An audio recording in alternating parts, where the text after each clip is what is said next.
Subscribe करिए हमारे channel target UP TET CTET को और बेल आइकन को दबाइए। हेलो फ्रेंड्स, मैं रेनू स्वागत करती हूँ आप सभी भावी अध्यापक एवं अध्यापिकाओं का आपके अपनी channel target UP TET CTET में।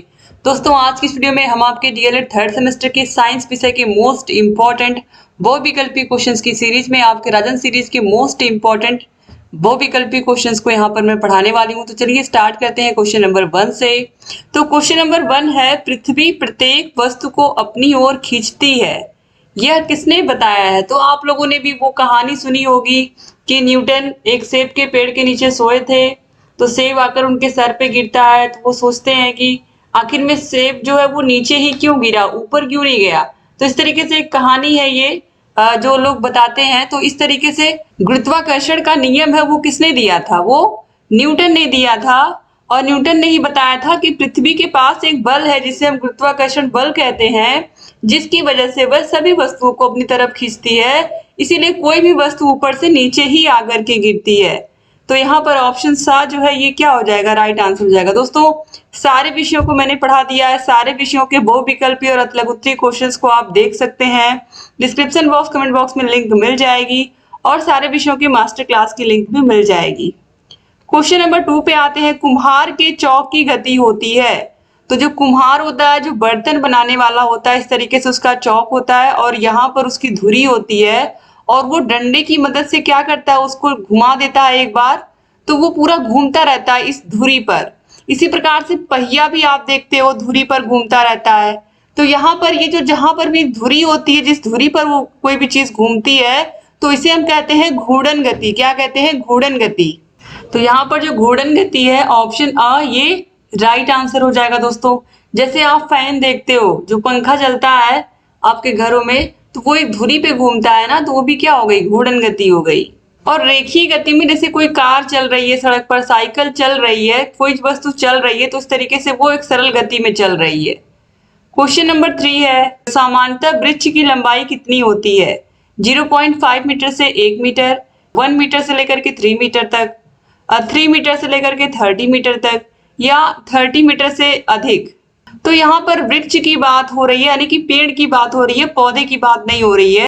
तो 3 मीटर से लेकर के 30 मीटर जो है, ऑप्शन सा जो है, इसको हम राइट आंसर लगाएंगे। क्वेश्चन नंबर 4 है, प्रथम प्रकार के उत्तोलक का इसमें से कौन सा एग्जाम्पल है? सरौता, नेल कटर, सीढ़ी या फिर हैंडपंप। दोस्तों, यहाँ पर देखिए पहले ऑप्शन में सरौता दिया है, और जो सरौता होता है दोस्तों, ये जो है द्वितीय श्रेणी में आता है, द्वितीय श्रेणी का ये उत्तोलक होता है। और यहाँ पर प्रथम प्रकार का पूछा है दोस्तों, तो यहाँ पर ऑप्शन नंबर द में आप देखिए हैंडपंप दिया हुआ, और जो हैंडपंप होता है ये प्रथम प्रकार का उत्तोलक होता है। ठीक है, प्रथम प्रकार के उत्तोलक में कैंची आता है, तराजू आता है, प्लास आता है, ये सब प्रथम प्रकार के उत्तोलकों में आते हैं। और द्वितीय प्रकार के उत्तोलकों में दोस्तों मुख्य रूप से यहाँ पर सरौता आपने देखा, सरौता के अलावा नींबू निचोड़ने की जो मशीन होती है वो, या एक पहिए की जो कूड़ा ढोने की गाड़ी होती है, वो भी द्वितीय प्रकार का उत्तोलक होती है। क्वेश्चन नंबर 5 है, अवशेषी अंग होते हैं, अति आवश्यक, आवश्यक, अनावश्यक या इनमें से कोई नहीं। दोस्तों, जो अवशेषी अंग होते हैं मनुष्य के शरीर में, वो अनावश्यक होते हैं। ऑप्शन नंबर सा जो है ये राइट आंसर हो जाएगा। यहाँ तक आपने देखा है, ये सारे के सारे क्वेश्चन 2022 के एग्जाम में पूछे हुए प्रश्न है, आप देख सकते हो। इसके बाद क्वेश्चन नंबर 6 है, ध्वनि तरंगे होती हैं केवल अनुप्रस्थ, केवल अनुदैर्ध्य, विद्युत चुंबकीय तरंगे या अनुप्रस्थ तथा अनुदैर्ध्य दोनों प्रकार की तरंगे। तो ध्वनि तरंगे किस प्रकार की होती है? ध्वनि तरंगे जो होती है दोस्तों, ये होती हैं, दोस्तों जो ध्वनि तरंगे होती हैं ये अनुदैर्ध्य तरंगे होती हैं, याद रखिएगा। आगे बढ़ते हैं हम। और ध्वनि तरंगों में आपको पता है कि 20 हर्ट्ज से लेकर के 20,000 हर्ट्ज तक की ध्वनियां जो है वो हमारे कान सुन सकते हैं। क्वेश्चन नंबर 7 है, अनुदैर्ध्य तरंगों के माध्यम के कण उत्पन्न करते हैं तरंग गति की दिशा के लंबवत, तरंग गति की दिशा के 60 डिग्री के कोण पर, तरंग गति की दिशा के समांतर या कण कंपन नहीं करते। तो तरंग गति की दिशा के समांतर गति करते हैं, ऑप्शन सा सही हो जाएगा। क्वेश्चन नंबर 8 है, अनुप्रस्थ तरंगों में माध्यम के कण उत्पन्न करते हैं तरंग गति की दिशा के लंबवत, तरंग गति की दिशा के समांतर, तरंग गति की दिशा से 120 डिग्री कोण पर, या तरंग किसी भी दिशा में नहीं। दोस्तों राइट आंसर है तरंग गति की दिशा के लंबवत। ऑप्शन आ जो है ये सही हो जाएगा। क्वेश्चन नंबर 9 है, पानी में पत्थर डालने पर पानी की सतह पर उत्पन्न तरंगे होती हैं। पानी में पत्थर डालने पर पानी की सतह पर उत्पन्न तरंगे होती हैं केवल अनुदैर्ध्य, केवल अनुप्रस्थ, अनुप्रस्थ व अनुदैर्ध्य दोनों या इनमें से कोई नहीं। तो राइट आंसर हो जाएगा दोस्तों केवल अनुप्रस्थ तरंगे। ऑप्शन बा सही हो जाएगा। आगे बढ़ते हैं क्वेश्चन नंबर 10 पर। घड़ी में मिनट वाली सुई का आवर्तकाल कितना होता है? 1 घंटा, 1 मिनट, 12 घंटे या 24 घंटे। तो घड़ी में मिनट वाली जो सुई होती है इसका आवर्तकाल 1 घंटा होता है। ऑप्शन आ जो है ये राइट आंसर हो जाएगा। क्वेश्चन नंबर 11 पे आते हैं। एक कण का आवर्तकाल 0.02 सेकेंड है, इसकी आवृत्ति क्या होगी? तो आवृत्ति n इक्वल टू 1/t के।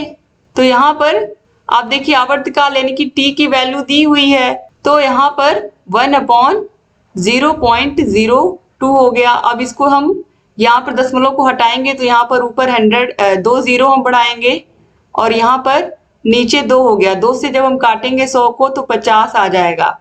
तो n इक्वल टू कितना हो गया? 50 पर सेकेंड। तो यहाँ पर आप देखिए राइट आंसर ऑप्शन बा है 50 पर सेकेंड। क्वेश्चन नंबर 12 है, किसी तरंग के आवर्तकाल t तथा आवृत्ति में क्या संबंध होता है? तो n इक्वल टू 1/t, अभी मैंने आपको बताया। तो n इक्वल टू 1/t के है, तो n इंटू टी क्या हो जाएगा? n into T equal to 1 हो जाएगा। तो यहाँ पर ऑप्शन नंबर सा में दिया हुआ है, ये राइट आंसर हो जाएगा। क्वेश्चन नंबर 13 है, अनुप्रस्थ तरंगों में दो श्रृंगों के बीच की दूरी कितनी होती है? चाहे श्रृंगों के बीच की दूरी पूछिए या गर्द के बीच की दूरी पूछिए, दोनों ही पूरा तरंग दैर्ध्य बताती हैं। तो यहाँ पर ऑप्शन नंबर सा जो है ये राइट आंसर हो जाएगा। आगे बढ़ते हैं दोस्तों क्वेश्चन नंबर 14 पर। डॉक्टरी थर्मामीटर में ताप मापने का विभाजन स्केल क्या होता है? 0 डिग्री से 0 डिग्री सेल्सियस, 0 डिग्री फ़ारेनहाइट से 0 डिग्री सेंटीग्रेड, 0 डिग्री फ़ारेनहाइट से 110 डिग्री फ़ारेनहाइट, 0 डिग्री आर से 80 डिग्री आर। तो राइट आंसर है 95 डिग्री फ़ारेनहाइट से 110 डिग्री फ़ारेनहाइट। ऑप्शन सा सही हो जाएगा। क्वेश्चन नंबर 15 है, हरित लवक पाया जाता है जंतु कोशिका में, कवक कोशिका में, विषाणु में या वनस्पति कोशिका में? तो जो हरित लवक है दोस्तों ये पाया जाता है वनस्पति कोशिका में। क्वेश्चन नंबर 16 है, टेलीफोन का आविष्कार किसने किया था? ग्राहम बेल, न्यूटन, आर्किमिडीज या फिर सैमुअल मोर्स? तो टेलीफोन का जो आविष्कार है दोस्तों वो किया था ग्राहम बेल ने। ऑप्शन नंबर आ जो है सही हो जाएगा। क्वेश्चन नंबर 17 है, कार्बन का क्रिस्टलीय रूप है? काजल, जंतु चारकोल, कोयला या फिर हीरा? तो कार्बन का क्रिस्टलीय रूप इनमें से कौन सा है? तो आप सभी लोगों को पता है हीरा। और ये आप देखिए ये सारे के सारे प्रश्न 2019 के पेपर में पूछे हुए प्रश्न हैं। क्वेश्चन नंबर 18 पर आते हैं, द्रव के गैस में बदलने की क्रिया को कहते हैं? द्रव के गैस में बदलने की क्रिया को क्या कहते हैं? गलनांक, हिमांक, वाष्पीकरण या फिर संघनन? तो जब द्रव गैस में बदलता है तो इसको हम क्या कहते हैं दोस्तों? इसको हम कहते हैं वाष्पीकरण की क्रिया। ऑप्शन सा सही हो जाएगा। क्वेश्चन नंबर 19 पर आते हैं, चना मटर की जड़ों की गांठों में पाया जाने वाला जीवाणु है? राइजोबियम, क्लाइस्ट्रीडियम, एजोटोबैक्टर या लैक्टोबैसिलस? राइट आंसर है राइजोबियम जीवाणु, जो कि चना मटर और दलहनी फसलों की गांठों में पाया जाता है। 2019 में पूछा हुआ प्रश्न है। क्वेश्चन नंबर 20 है, बर्फ का गलनांक कितना होता है? जो 0 डिग्री सेल्सियस। तो यहाँ पर ऑप्शन नंबर आ जो है ये राइट आंसर हो जाएगा। क्वेश्चन नंबर 21 है, ऊष्मा का संचरण कितनी विधियों द्वारा होता है? 3, 4, 6 या फिर 7? तो राइट आंसर है ऑप्शन नंबर आ 3 विधियों से।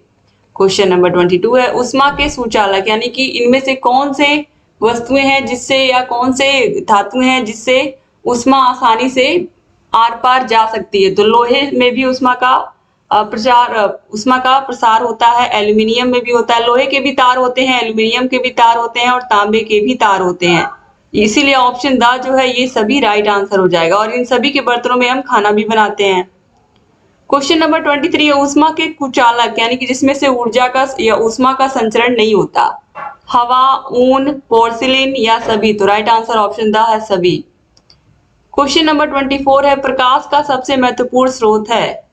तो हमारे पृथ्वी पर जो प्रकाश का सबसे बड़ा प्राकृतिक स्रोत है वो है सूर्य। तो ऑप्शन द सही हो जाएगा। क्वेश्चन नंबर 25 है, प्रकाश के प्राकृतिक स्रोत हैं।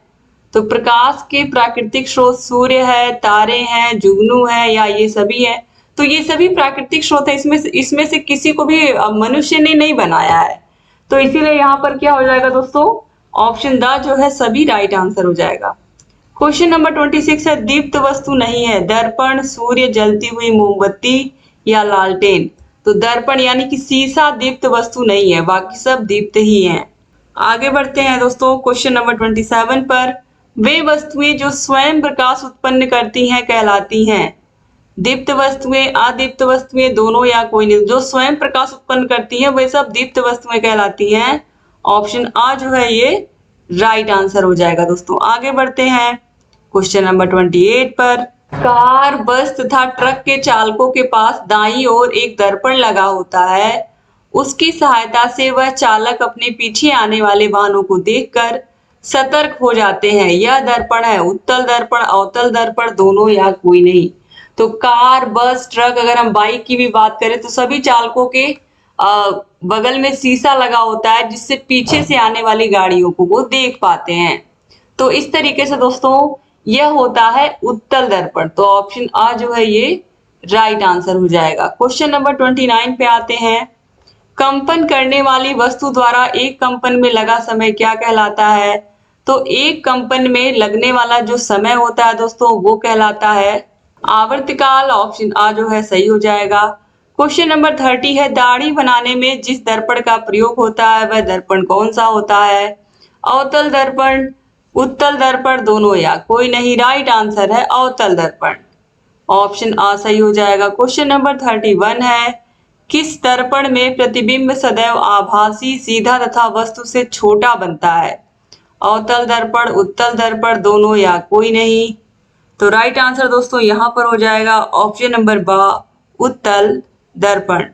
क्वेश्चन नंबर 32 है, किस दर्पण में प्रतिबिंब सदैव वास्तविक, उल्टा तथा वस्तु से बड़ा बनता है। अवतल दर्पण, उत्तल दर्पण, दोनों या कोई नहीं। राइट आंसर हो जाएगा अवतल दर्पण। ऑप्शन आ सही हो जाएगा। क्वेश्चन नंबर 33 है, वह दर्पण जिसके बाहरी सतह पर कलई किया जाता है तथा अंदर की सतह चमकीली होती है कहलाता है। अवतल दर्पण, उत्तल दर्पण, दोनों या कोई नहीं। दोस्तों अगर बाहरी सतह पर कलई किया गया होता है तथा अंदर की सतह चमकीली होती है तो इसे हम कहते हैं अवतल दर्पण। ऑप्शन आ जो है ये सही हो जाएगा। यानी कि बाहर की तरफ कलई किया गया होता है, पेंट किया गया होता है। वह दर्पण जिसके बाहरी सतह पर कलई नहीं होती है बल्कि चमकदार होता है तथा अंदर की सतह पर कलई होती है। तो अगर अंदर की सतह पर कलई होती है तो इस तरीके से दोस्तों अंदर की सतह पर कलई होता है, ये कहलाता है उत्तल दर्पण। तो ऑप्शन नंबर बा जो है ये राइट आंसर हो जाएगा। क्वेश्चन नंबर 35 है, वह दर्पण जिसके अंदर की सतह पर परावर्तन की घटना होती है कहलाता है। तो अंदर की सतह पर अगर घटना हो रही है तो ये दोस्तों कहलाएगा अवतल दर्पण। ऑप्शन आ सही हो जाएगा। क्वेश्चन नंबर 36 है, आवृत्ति का मात्रक है। तो आवृत्ति एन का मात्रक क्या होता है, हर्ट्ज होता है। आवृत्ति को हर्ट्ज में मापते हैं क्योंकि जो मनुष्य के कान होते हैं वो 20 हर्ट्ज से लेकर के 20,000 हर्ट्ज तक की ध्वनियों को क्या कर सकते हैं, सुन सकते हैं। क्वेश्चन नंबर 37 है, किसी वस्तु द्वारा प्रति सेकंड किए गए कंपनों की संख्या कहलाती है। आवृत्ति, आयाम, आवर्तकाल या समय। तो प्रति सेकंड किए गए कंपनों की जो संख्या होती है वो आवृत्ति कहलाती है। ऑप्शन नंबर आ जो है ये राइट आंसर हो जाएगा दोस्तों। इसके बाद क्वेश्चन नंबर 38 है, कंपन करती हुई वस्तु का अधिकतम विस्थापन क्या कहलाता है। तो अधिकतम विस्थापन को हम कहते हैं आयाम। ऑप्शन आ सही हो जाएगा। क्वेश्चन नंबर 39 है, पानी का क्वथनांक कितना होता है। तो पानी कितने टेम्परेचर पर उबलता है, 100 डिग्री सेल्सियस पर, आपको बताइए। तो यही इसका क्वथनांक होता है।